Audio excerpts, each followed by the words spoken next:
মন দিয়ে শুনুন, মোমবাতি জ্বালিয়ে মৃতদের স্মরণ করা হয় আর মোমবাতি নিভিয়ে জন্মদিন পালন করা হয়। সারা জীবন দেয়ালের পেরেকটা ছবির বোঝা বয়ে নিয়ে গেল, অথচ মানুষ প্রশংসা করলো ঝুলে থাকা সেই ছবির।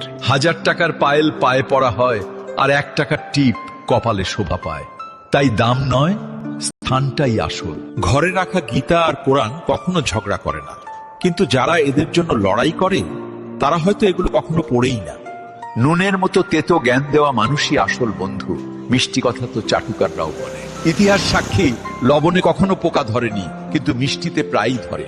ভালো রাস্তায় কেউ চলে না, খারাপ রাস্তায় সবার ভিড় থাকে। এজন্যই মদ বিক্রেতাকে কথাও যেতে হয় না, কিন্তু দুধওয়ালাকে দাঁড়ে দাঁড়ে ঘুরতে হয়। দুধওয়ালাকে সবাই জিজ্ঞেস করে জল মিশিয়েছে কিনা, অথচ মদে মানুষ নিজের হাতে জল মিশিয়ে খায়। মানুষের বুদ্ধি দেখুন, তাকে পশু বললে রেগে যায়, আর সিংহ বললে খুশি হয়, যদিও সিংহ একটা পশুই। মন দিয়ে শুনুন, মোমবাতি জ্বালিয়ে মৃতদের স্মরণ করা হয় আর